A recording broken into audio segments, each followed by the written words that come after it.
Voilà, nous avons le plaisir d'accueillir ce soir Rav Rakov qui prend la parole. Vous savez, cette semaine, on va lire le Parashat Chukat. Dans le Parashat Chukat, il y a c'est connu qu'Hachem a donné instruit le Moshe Rabbeinu qui prenne son bâton. Son bâton, c'était le bâton d'Aaron, et qu'il aille parler envers le rocher. Et lui dire que tu parleras envers le rocher, qui donne son eau, et tu vas donner à boire. Les gens, ils étaient soif, ils n'avaient pas d'eau. Moshe, il a pris le bâton, comme Hachem l'a instruit. Les gens ont perdu leur patience, et puis ils ont commencé à dire, il a commencé à parler envers un rocher, puis il n'a pas donné l'eau. Et c'était le faux, c'était pas le rocher. Mais comme les gens, ils ont perdu leur patience, ils ont dit, allez, quelle différence, allez, donnez. Bon, alors, Moshe Rabbeinu s'est mis en colère. Et comment on va dire, il a gueulé sur eux, Shimona Morim, c'est-à-dire des gens qui sont Morim, comment on va dire, se rebellent, ouais. Alors il a frappé. Il a pris le bâton, il a frappé. Il est sorti plein de beaucoup d'eau sur place. Hein, pas un moment. Il n'y a pas un moment. Il dit vous n'avez pas cru en moi pour me sacrer, sanctifié dans les yeux d'Israël. La punition est que vous ne serez pas ceux qui vont faire entrer Israël. Vous allez mourir dans le désert. Très très dur à comprendre. Rashi explique que quelle est la différence s'il aurait parlé, ou bien s'il prend le bâton, il frappe sur le rocher. Dit Rashi la suivante. S'il aurait parlé au rocher, alors les Bnei Israël, ils ont retiré de cela que faire un Kal-Vachoma, ça veut dire si déjà le rocher qui n'a pas de prira, il n'a pas de choix, il n'a pas de récompension, sera dans l'homme bas, et quand on lui parle, il fait ce qu'il a ordonné.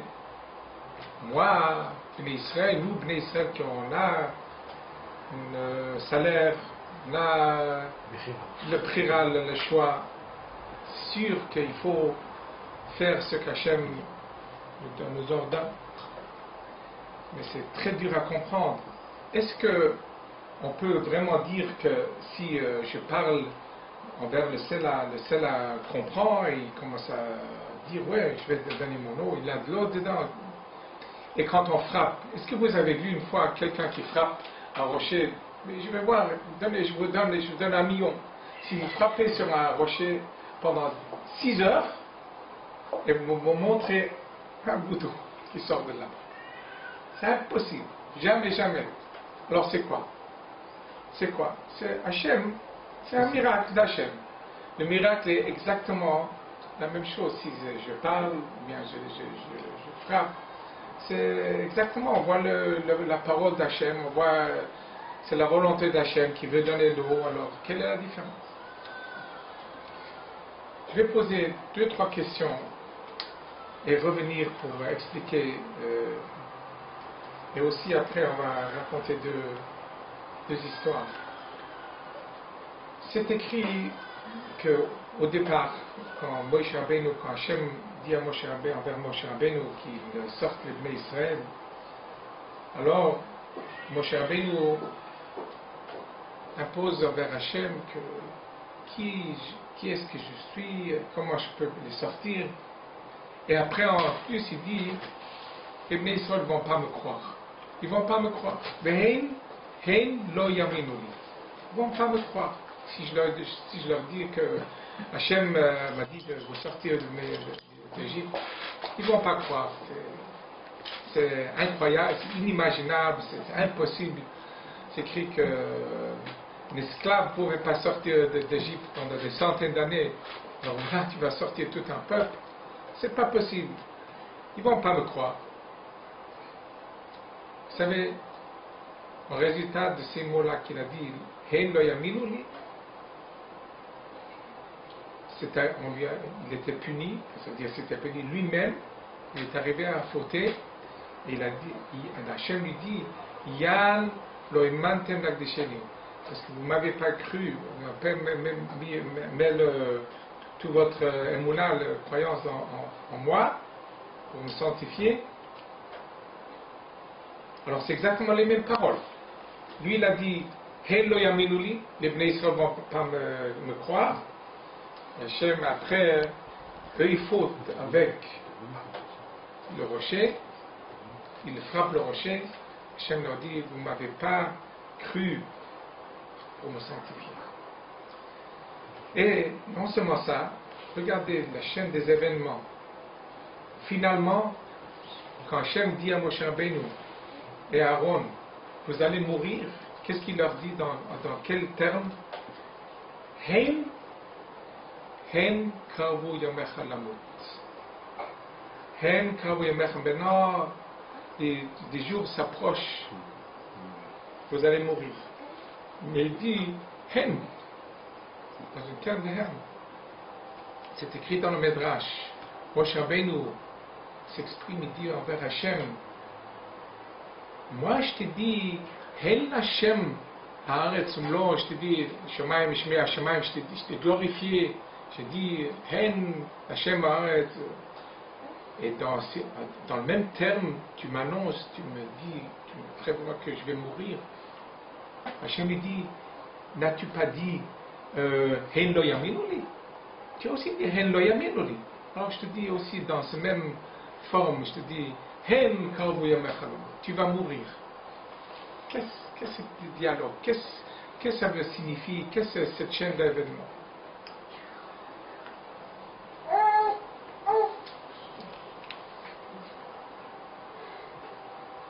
On va commencer par expliquer un tout petit peu qu'est-ce que vraiment Hachem voulait de Moshe Rabbeinu quand il a dit de parler envers le rocher. C'est écrit V'dibartem el hasel, pas V'amartem. Vous savez toujours la différence entre Dibour et Amira. Dibour, c'est toujours Lachon Kashet. C'est un terme qui est dur. Dibour, c'est Lachon Kashet. C'est écrit quand on parle, quand il y avait les Aseret Dibour, il s'écrit il faut parler envers les femmes, mais V'dibartem, c'est pour les hommes. Alors, là c'est écrit aussi V'dibartem el hasel. Prenez le bâton et vous allez parler, mais V'dibartem el hasel. Pourquoi il y avait un lachon caché? Pourquoi dire dans un terme qui est fort? Je crois, et je crois que c'est quelque chose de très profond. On sait que Pinchas Ben Yair, quand il est allé pour Pidyon Shvouim, pour rachat des captures et les prisonniers. Alors, c'est écrit là-bas que Pinchas il est venu devant un fleuve, et le fleuve ne voulait pas se séparer, ne voulait pas séparer ses eaux pour qu'il puisse traverser. Pinchas Ben Yair il a commencé à parler envers le fleuve, il a dit écoute, je viens pour faire un mitzvah, Hachem a ordonné pour faire ça, un grand mitzvah de Pidyon Shvouim, le rachat des prisonniers. Le rachat des capturés ou prisonniers. Ouais. Bon, le fleuve dit, mais moi, j'ai reçu mon but dans ma nature et mon but dans ce monde, c'est d'être tranquille. L'eau que je dois m'amener. Alors il dit, écoute, si tu ne sépares pas et tu ne me laisses pas traverser, Gazrani Alecha je fais un décret que il n'y aura plus d'eau qui va passer. Tu as plus d'existence. Tu vas disparaître. Qu'est-ce que Pinchas voulait montrer de ça? Il voulait dire, écoute, toi tu penses que le monde est créé, et après les hommes sont venus. Mais c'est l'inverse. Tout le monde, on sait, est créé pour la Torah. C'est l'inverse. Istakel Poraita, il a regardé dans la Torah et il a créé le monde. Le monde est créé en résultat que c'est écrit dans la Torah. Et de cela, c'est la source de la création. C'est pas que il y avait le monde et l'homme est venu dans le... C'est écrit que Yom Hashishi, que c'est le Yom Hashishi, le monde attend, l'existence du monde attend pour le 6e jour, qui est le jour de Matan Torah.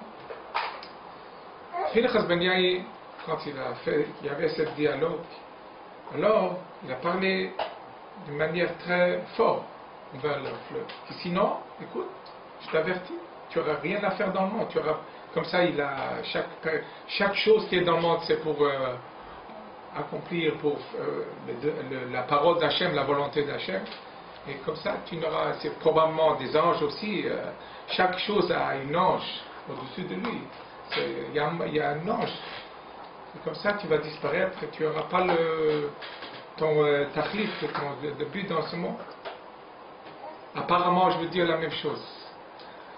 Les Bnei Israël, ils étaient dans un niveau très bas.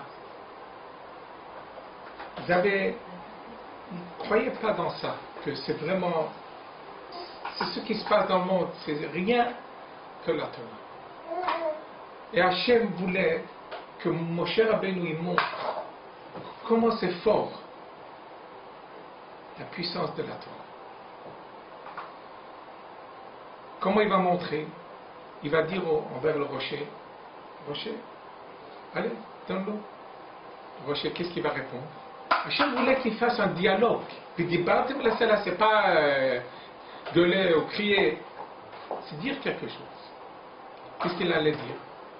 Exactement la même chose, le même dialogue. Il va dire envers le rocher, écoute, Hachem veut, je te dis maintenant que tu donnes l'eau, ton eau. Il va dire non, mais la création, c'est pas un rocher, c'est rien. Je ne peux pas donner de l'eau. Qu'est-ce que Moshe Rabbeinu lui a dit? Écoute, si tu ne fais pas ce que je te ordonne, oui, tu vas t'exploser, tu vas devenir du poudre. C'est tout. Tu n'auras pas d'existence dans le monde. J'ai trouvé un Medrash. Le Medrash dit, qu'est-ce que dit Batem et le Sela? Dit un Dvar Torah devant le Sela, devant le rocher. C'est exactement la même chose. Que Hachem voulait que Moshe Rabbeinu montre que lui, Moshe Rabbeinu, c'est lui qui a reçu la Torah, que lui il a amené la Torah. Grâce à Moshe Rabbeinu, on a la Torah. Et c'est lui qui est arrivé à un niveau incroyable, inimaginable, son niveau de Moshe Rabbeinu. C'est Zichro, on dit Zichro, Torah de Moshe. Rappelez de Torah de Moshe. S'il n'y avait pas Moshe Rabbeinu, on n'aurait pas eu la chance de recevoir la Torah. C'est grâce à Moshe Rabbeinu qu'il était encore, comme le Maral dit ici, il était vraiment, bon, c'est un être humain, mais il dit que c'est pas un être humain, c'est comme s'il était un ange. Il est arrivé à un niveau que c'est écrit dans la Torah que personne ne pourrait arriver à ce niveau-là. C'est écrit le comme Navi Israël que Moshe. Demande le Ram, comment ça se fait que le Drashot Aram, c'est un des Rishonim, il pose la question, comment ça se fait que la Torah exclut le Prira? Chaque personne peut arriver à n'importe quel niveau. Comment ça se fait qu'Hachem, dans la Torah, exclut? Parce qu'il dit le Drashot Aram, c'était une création spéciale que jamais Hachem va créer un homme avec des qualités comme ça, qui peut arriver à un niveau, qui peut sortir de son corps, il arrive à une pureté incroyable. Il peut monter au ciel sans manger, être 40 jours dans le Shamaim. Il se nourrit de Shrina. Il est capable de ôter plus haut que les Malachim Srafim. Maintenant, si Moshe Rabbeinu aurait fait ce dialogue, les Bnei Israël, il aurait remonté les Bnei Israël, ils auraient vu que pour Moshe Rabbeinu, le rocher ne veut pas donner son nom, mais grâce à Moshe Rabbeinu, qui peut faire un cri, il peut dire fort envers de cela que je t'ordonne que tu donnes ton nom, sinon tu n'auras pas d'existence. Les Bnei Israël auraient tiré de cela, ils ont appris de cela. Regardez la force de la Torah. Regardez la force de la Torah. La Torah, c'est la Torah qui domine, pas le monde qui domine sur la Torah. Domine. Quand Moshe Rabbeinu il a frappé, c'est sûr que c'est Hachem qui a fait, c'est sûr que c'est un miracle. Mais là, ils ne sont pas arrivés à prendre cette limoud-là. Non, regardez, c'est formidable. Moshe Rabbeinu, au départ, il dit Hen lo yaminuni. Quelle était cette faute-là, ce péché qu'il avait fait? Vous savez, chaque personne qui a autorité, comme un rave dans une communauté, ou bien un Rosh Yeshiva, ou bien que ce soit n'importe qui, il reçoit automatiquement Min HaShamayim du ciel qu'il a une puissance, qui peut influencer sur les gens. Il reçoit Min HaShamayim. Mais c'est exactement combien il évalue ses capacités. Oui, non, ses disciples. Si il donne, il les évalue d'une manière plus élevée, d'après ça, il reçoit Min HaShamayim une force pour vraiment les élever, pour influencer sur ces gens-là. Le moment que Moshe Rabbeinu l'a dit, Hen lo yaminuni, il les a abaissés, et lui-même, il a reçu seulement d'après ce que lui, il évalue. C'est incroyable. Hein? Non, c'est ses élèves. C'est tout le Bnei Israël, ce sont ses élèves. Et lui, il ne les a pas évalués de manière qu'il fallait les évaluer. Il a dit, Hey lo yaminuni, les Bnei Israël ne vont pas me croire. Il fallait bien qu'ils disent que c'est sûr que je vais les parler, ils vont me croire. Regardez ça. En résultat de ça, les Bnei Israël sont restés dans un niveau très bas. Ils ne sont pas arrivés au niveau qu'il aurait pu arriver si Moshe Rabbeinu aurait eu plus grande influence. Il l'aurait élevé tout au départ. Les Bnei Israël ne sont pas arrivés à ce niveau-là. Mais maintenant, il fallait vraiment faire un miracle comme ça, que Moshe Rabbeinu fasse un dialogue pour les élever. Maintenant, Moshe Rabbeinu n'a pas fait ça. Ça reste ce qu'il a fauté tout au départ. Hey lo yaminuni. Il n'a pas corrigé. Il avait eu la chance pour corriger, pour les remonter. Ce qu'il a fait au départ, de abaisser. Maintenant, il pouvait les remonter. Il n'a pas fait ça. Dit Hachem, Hein kavu yamecha lamot. Maintenant, je te dis, tu dois comprendre. Tu sais pourquoi tu vas mourir maintenant? Parce que tu as dit, Hey lo yaminuni. Il faut comprendre que tu ne peux plus entrer dans Israël, parce que, je vais juste dire quelque chose de merveilleux. Vous savez que, pourquoi vraiment, Moshe Rabbeinu, vraiment, il a fauté. Mais c'est sûr qu'il a fait tchouva. Pourquoi? C'était tellement...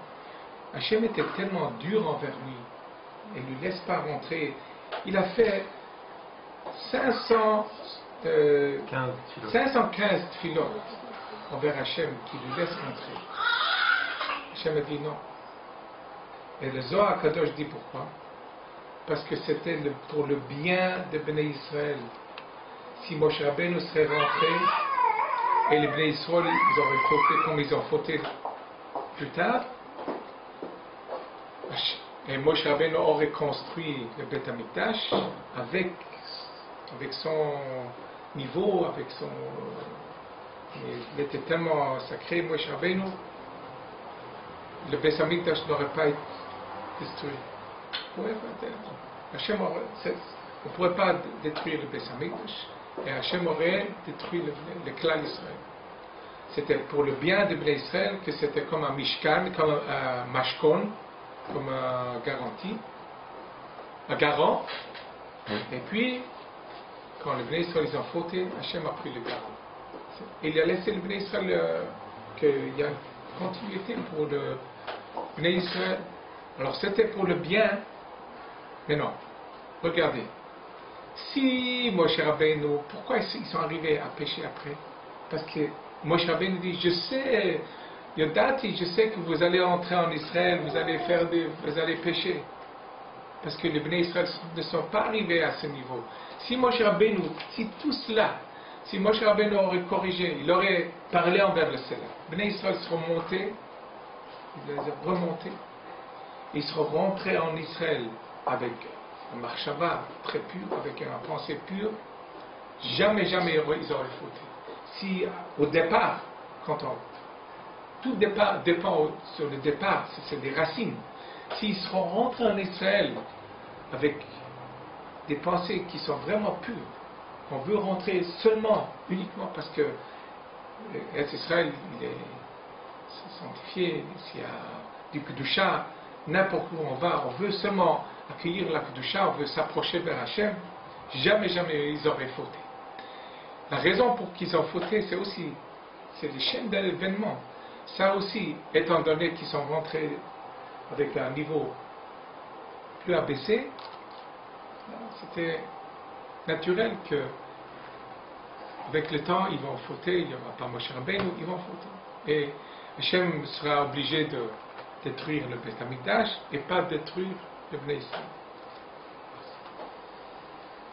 Là, ce qu'il faut tirer de cela, ça fait très très peur. Quand moi je réfléchis à ça, regardez, on parle ici, on va tirer maintenant une sarasquelle de ce que je parle maintenant, je viens de parler. Une chose, regardez les chaînes d'événements, une personne peut dire un mot, ça fait déjà combien? Il y a 40 ans. Il avait l'âge de 80 quand il a dit Yan Hen Lo Yaminu, il ne va pas me croire. Tout au départ, quand Hachem lui dit de sortir Bnei Israël, il dit Lo Hen Lo Yaminu. Regardez ce que. Une seule parole. Comment une personne doit apercevoir, comment il doit réfléchir dans ce monde, ce qu'une parole peut faire. Il les abaisse, il ne reçoit pas d'influence suffisamment pour les monter. Plus tard, il est forcé de parler vers le rocher.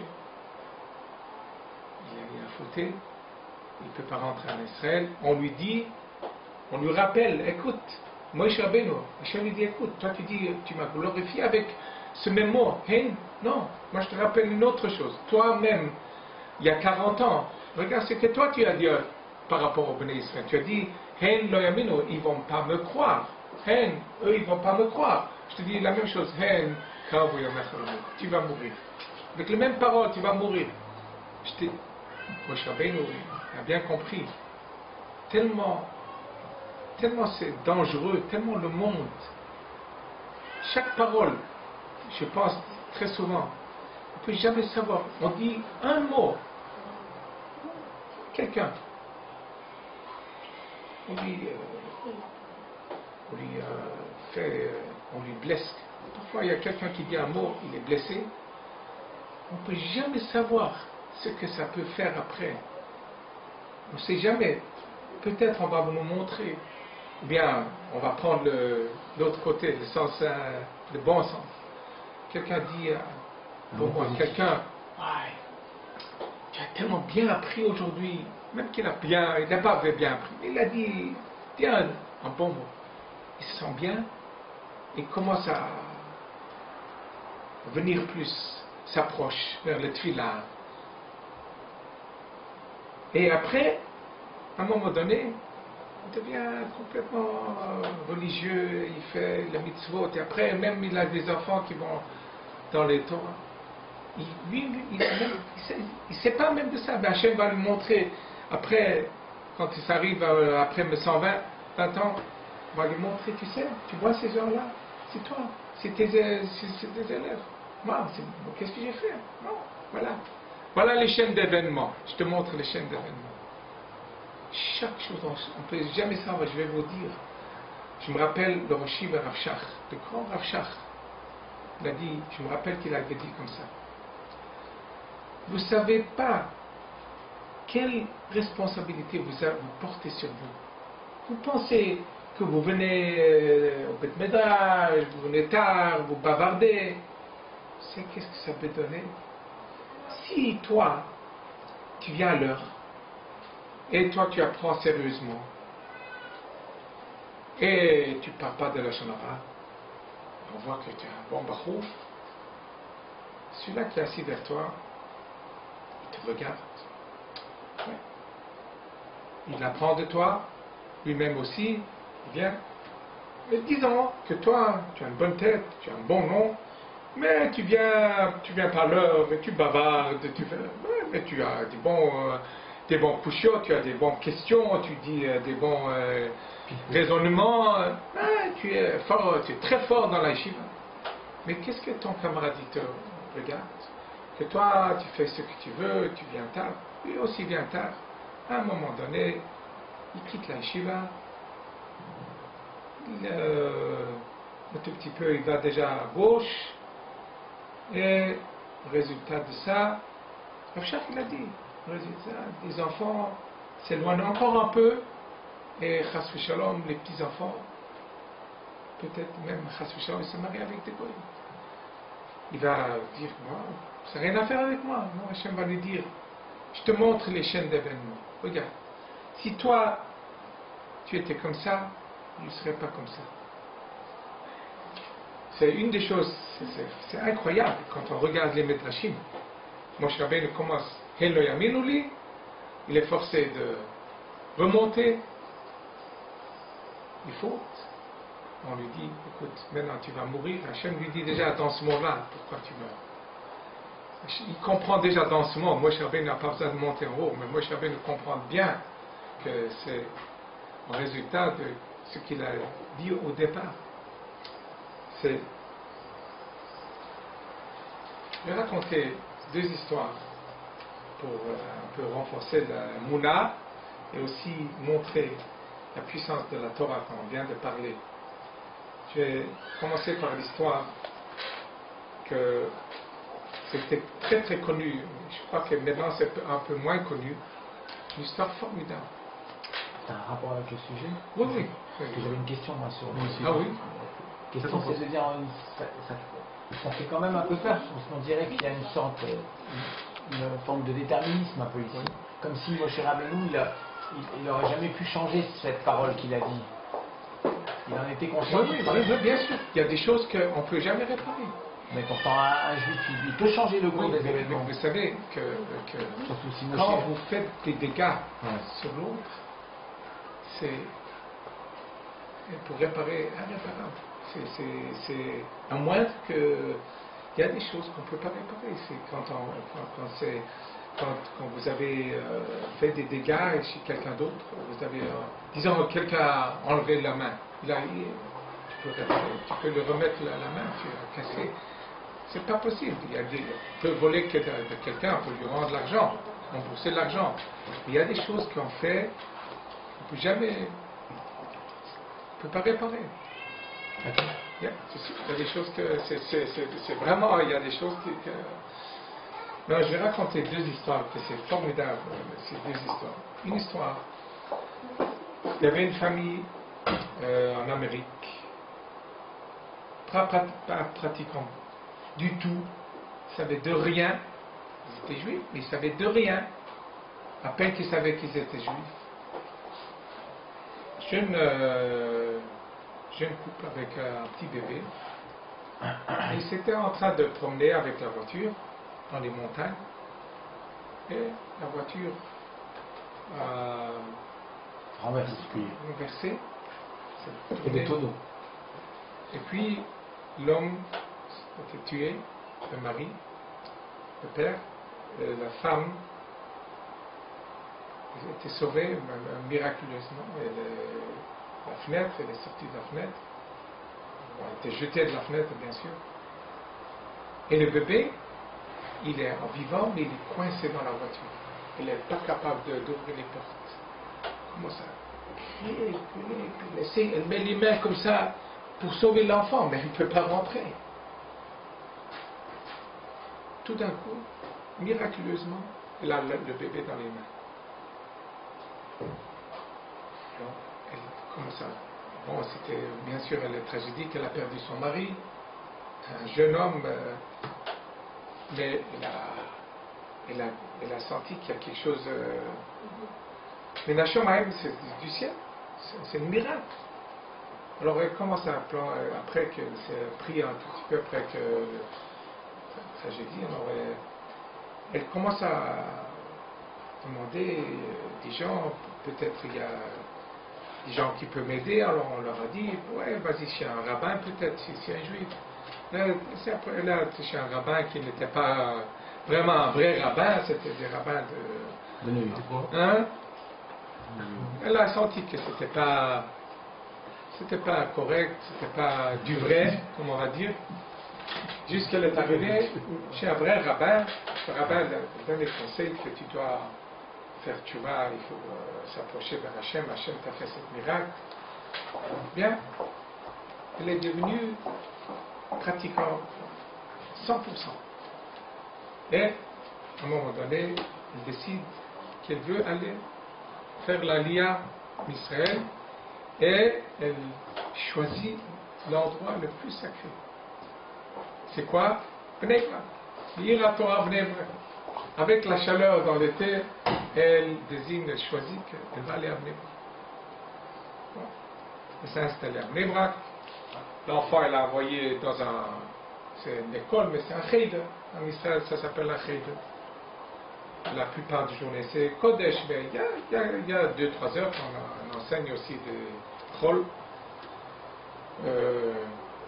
Et puis, quand il était déjà 7 ans, 8 ans, on lui a donné des cours de Gemara. Au bout d'un mois, on donne le premier examen. L'enfant se met à pleurer. Je ne peux pas faire l'examen, je ne vais pas faire l'examen, il n'y a pas de question, je ne peux pas le faire. Je ne connais pas la Gemara. Et le maître savait ça. Et l'enfant commence à crier, il pleure qu'il n'y a pas de papa qui peut lui enseigner. Comme ça, alors le maître lui console, il dit, écoute, c'est pas grave, c'est la première fois que tu fais l'examen, tu ne vas pas faire, ok, tu auras 50%, mais c'est pas grave. Non, puis il est venu à la maison, il a pleuré avec sa mère, et puis sa mère aussi ne pouvait pas consoler. Bon. Il est rentré, aller dormir, le matin il se lève, fini, tout heureux, il va à l'école, il va à la cheder, il reçoit l'examen, il remplit toutes les questions 100%, un des premiers dans la classe. Le maître lui appelle, écoute mon enfant, comment ça se fait? Je sais que tu n'as pas su la Gemara, comment ça se fait que tu... 100%, chaque question était tellement bien répondue, tellement claire, chaque réponse était 100%, comment ça se fait? Écoutez ça, l'élève répond, hier soir j'ai rêvé, mon père est venu dans ma rêve. Vous avez lu une fois cette histoire? Je l'ai senti. Madame, les femmes, elles ont la vie. Voilà. Mon père est arrivé dans mon rêve. Il m'a dit, tu sais, je suis ton père. viens te promener avec moi. J'ai une voiture ici, viens. On dit, où est-ce que tu m'amènes? Je vais t'amener après, on va aller dans un restaurant. Hein? Papa, tu sais, maman m'a raconté que tu n'étais pas pratiquant, tu savais de rien. Et, tu sais, je mange strictement cachère, c'est pas rabbanout, je mange strictement cachère. Il m'a dit, fais pas des soucis, c'est un restaurant très très cachère, strictement cachère. Bon, ça allait là-bas. Après, le papa lui demande, pourquoi tu as pleuré hier soir? Pourquoi tu étais en larmes hier soir? Il dit, bon, j'ai un examen de Gemara, je ne sais pas si tu as entendu, tu n'as jamais entendu, mais Gemara c'est quelque chose que... Alors, quel Gemara tu apprends? Alors il dit, Baba Metzia. Baba Metzia, c'est concernant les objets perdus, tous les signes, ce qu'il faut faire. Il dit, oui, j'ai un Gemara Baba Metzia dans ma voiture. Bien, je vais t'expliquer la Gemara. Ils se mettent ensemble, ils commencent à étudier ensemble, ils disent la Gemara, ils disent le Metziot, ils commencent à lui expliquer. Ils revisent avec lui jusqu'ici à fond la Gemara. Alors il demande à son père, papa, comment ça se fait? Mais je sais que tu n'étais pas pratiquant, tu savais de rien, pas Gemara, tu savais même pas ce que c'est un juif, tu savais même pas c'est un mitzvah. Alors le père a raconté, il répond, ce qu'on t'enseigne en bas, on m'enseigne en haut. Sur place, quand on t'enseigne en bas, moi on m'enseigne en haut. C'est bras, mezak avoua. Bras carré d'avoua. C'est écrit, l'enfant est comme la jambe de son père. Il peut avancer comme les jambes. Il porte l'homme, il avance avec les jambes. C'est Rahman Hassan, on n'a pas de jambes, on n'a pas de pieds. Ne peut pas avancer. Oui. L'enfant peut faire avancer la neshama, l'âme, dans l'autre monde. Mais, c'est pas une blague. Peut-être c'est rigolo. Mais aussi on trouve parfois que le pied, c'est on donne un coup de pied. Parfois, si chas shalom, l'enfant, il ne va pas dans la bonne direction, il donne un coup de pied à son père. Et ça, je vais dire, je ne sais pas si vous avez une fois entendu l'histoire du Dibouk. Ça, c'est une histoire montrer la force de la Torah. Comment c'est fort la Torah, que dans le monde qui vient, la récompense, c'est uniquement la Torah. Il n'y a rien d'autre dans le monde qui vient. C'est seulement, ça dit qu'est-ce qu'il y a dans le monde qui vient? Si on croit dans le monde qui vient, que l'âme va dans le Gan Eden, qu'est-ce qu'il y a là-bas? Il n'y a pas enafila, il n'y a pas à manger, il n'y a pas à boire, il n'y a pas... Il n'y a rien, il n'y a pas de matériel là-bas. Alors c'est forcément, il y a quelque chose que l'âme peut profiter. C'est les plaisirs du Chokhmat Torah. Quand une personne entend quelque chose qui est très malin, quelqu'un dit quelque chose qui est formidable, un grand, même disons pas la Torah, mais quelqu'un dit quelque chose de très très profond, il dit quelque chose qui étonne les gens, quelque chose d'étonnant. Ça donne les gens ne peuvent pas dire qu'est-ce qu'ils ne peuvent pas s'exprimer, mais ils sentent quelque chose, c'est leur âme qui sent quelque chose. Parfois, j'ai une fois dit à quelqu'un, par exemple, si toi tu vois quelqu'un qui est noyé, qui va noyer, il est dans une piscine ou bien il est dans la mer, et toi tu plonges, tu vas, et grâce à toi tu l'as sauvé. Quel plaisir! Tu ne peux pas expliquer le plaisir que tu as. Même un goy, n'importe personne, qu'il a sauvé quelqu'un, il était 100%, il allait mourir, il lui a sauvé. Quel plaisir! Comment vous expliquez ce plaisir? C'est un plaisir inexplicable. Ce n'est pas un plaisir que je bois dans de l'eau, ce n'est pas de matériel. C'est la neshama, c'est l'âme qui a un plaisir qui est inexplicable. Mais c'est ça qu'il y a dans le monde qui vient. Et la Chokhmat Torah, c'est le plus grand. Et les femmes aussi qui donnent poussent les maris pour aller apprendre, ils ont aussi le même réputation dans le monde qui vient. Maintenant, je vais dire, est-ce que je peux Oui, continuer? bien sûr, bien sûr. Une deuxième histoire, Rav Chaikin, vous avez sûrement entendu, Rav Chaikin qui était ex-Lévin, qui c'était un des plus grands de la France, peut-être du monde entier. Il racontait cette histoire chaque année. On m'a raconté que cette histoire ira de Dibouk. Vous savez, c'est un Dibouk qui est rentré, c'est probablement connu l'histoire, qu'il y avait 10 personnes qui ont sorti le Dibouk de cette femme, mais cette année j'ai entendu des détails qui sont très très intéressants pour savoir. C'est une chose qui, ça vaut le peine d'écouter. Ce Dibouk, on lui a demandé, nous on sait seulement, moi j'ai toujours entendu ce Dibouk qui est rentré dans cette femme, elle a dit des grossièretés, c'était incroyable. Il pouvait pas, c'était le Dibouk qui disait des grossièretés, jusqu'à ils ont pris 10 tzadikim parmi eux, et c'était le Chofetz Chaim. Les autres, ils ont essayé de parler vers le Dibouk, ils ne voulaient pas répondre. Le seul il était d'accord de répondre, c'était envers le Chofetz Chaim. Ils ont demandé au Dibouk, pourquoi le Chofetz Chaim tu réponds? Il a dit, le Chofetz Chaim, il est reconnu, il a la valeur d'un petit Tana. On a dans les Gemarot, Tanaïm, pas Moraïm, Tanaïm, le plus petit Tana pouvait faire revivre, comment dire, une ressusciter. Le plus petit Tana pouvait faire ça. Il a la valeur dans Shamaïm. C'est ce qu'on nous on sait. Et maintenant, je vais vous dire quelque chose d'autre, des détails que j'ai jamais entendus. Je viens d'entendre cette année. Quelqu'un qui, je sais pas qui était là-bas, mais il m'a raconté tous les détails. Ce Dibouk-là, il y avait une dame qui s'est mariée avec un homme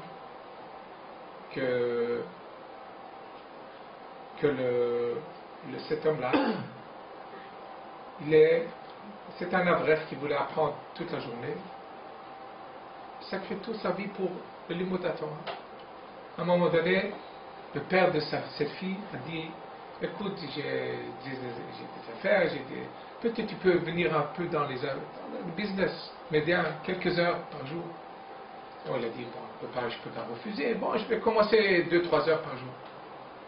Et vous savez, ça commence par 2-3 heures, après on rajoute encore quelques heures, jusqu'à un moment donné, il était toute la journée, à peine, il avait le temps pour ouvrir un Gemara. Il était en train de faire ça. Maintenant,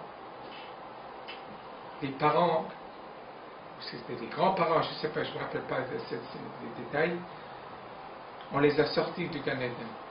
Parce que leur mérite était grâce à ce bonhomme qui faisait la Torah. Et ils n'avaient pas d'autre mérite. Et maintenant, on les a exclus du Gan Eden. Il y avait une personne qui a beaucoup fauté. C'est le Dibouk qu'il a raconté sur soi-même. Il a fauté, il a fait des gros avérotes. À part des grossièretés, il a fait des grands avérotes. Il était quelqu'un qui était avant pratiquant. Il s'est dit, bon, un jour je vais faire tchouva. Mais vous savez, c'est écrit dans la Pekavot. Ne dis pas ça que tu vas faire tchouva parce que tu ne sais pas ton jour. Et je suis mort d'une manière accidentelle. Il y avait un accident de voiture et je n'ai pas pu faire tchouva. Je n'ai pas pu faire tchouva. Et maintenant, cette dame-là, alors on a demandé à lui pourquoi tu es descendu. Il a dit, vous allez bientôt comprendre pourquoi je suis descendu. Mais comment ça se fait que pourquoi tu es rentré dans cette femme? La grand-mère a demandé que je rentre dans cette femme. Pour secouer cette femme. Et comment ça se fait que tu es rentré?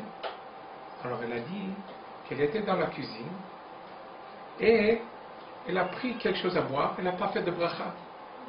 Et quand elle n'a pas fait de bracha, c'était une ouverture que je pouvais rentrer. La Touma, le débouk pouvait entrer parce que c'est écrit quelqu'un qui fait pas de bracha, comme il vole, c'est une certaine Touma, et je pouvais rentrer, je suis rentré, hop, il est rentré. Alors il a dit comme ça, ils ont demandé au débouk, qu'est-ce qui est en punition dans le Shamaï?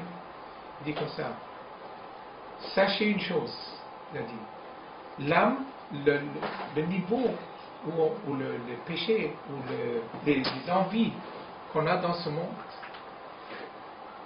il reste avec l'âme. Quand on a avec le corps, on peut encore faire, on a encore le choix, et on peut, parfois on est capable de résister, on peut convaincre le Yetzirah. Mais quand on quitte le monde, on n'a plus de corps. L'âme reste avec ses envies. Et comme j'ai dit des grossièretés quand je vivais, et ça c'était mes envies de dire des grossièretés, de faire n'importe quoi. Je ne peux pas m'arrêter. Les anges, des Malach et Chabolo me donnent des coups de feu. Et je le dis encore, je ne peux pas m'arrêter. C'est incroyable, ça fait peur. Ça c'est le niveau que, quand je suis sorti, il m'a dit, je reçois des coups de feu, et je ne peux pas m'arrêter. Et c'est pour ça, elle a dit des grossièretés, c'était incroyable. Finalement, le Chafetz Chaim, il était avec les 10 disciples qui étaient là-bas. Le Chafetz Chaim a dit, je te fais un décret que tu es forcé de sortir de cette dame. Et le Tibouk a demandé qu'on fasse quelque chose pour le Tikkun. Ils ont fait un Tikkun pour lui. Il est sorti du petit ongle du pied, s'est éclaté en sortant, tous les fenêtres de la ville ont éclaté, et le Tibouk a fait, c'était comme s'il y avait un tonnerre. Il a crié comme un tonnerre, parce qu'il a dû suivre les Malachei Chabala. Et cette histoire-là, elle va évanouir, la femme, quand le Dibouk est sorti. On a demandé à cette femme, est-ce que tu es conscient de ce que tu as dit? C'est de rien. Elle se rappelait de rien. On a commencé à lui raconter toutes les grossièretés qu'elle a dit. Ils n'étaient pas capables de rester dans la ville. Ils sont partis à Petah Tikva. Et là-bas, il est revenu au Limud Torah. Et apparemment, ils sont revenus à Gan Eden. C'était le tikkun qu'il a fait pour faire revenir au Gan Eden grâce au Limud Torah qui s'est de nouveau revenu à Torah. Regardez combien la valeur de la Torah, combien la valeur de la Torah dans le Shamaïm, que des parents qui ont des enfants qui sont au Limud Torah, ils ont arrêté, on les sort de Gan Eden. Incroyable, c'est une histoire incroyable. C'est le Dibouk à raconter toute cette histoire. De cela, on doit voir vraiment les Mouna, on doit avoir renforcé les Mouna. Combien c'est grave de parler des mots, ou bien un insulte, ou bien l'inverse, une parole qui amène du bien. Combien ça peut, on ne sait jamais ce que ça va apporter après des années même, on ne sait jamais. Il y aura des choses que j'ai jamais fait ça, non, on va te dire, il y a ce petit truc que tu avais fait il y a 10 ans, ça amenait ça, que tu as tel et tel de srouyot.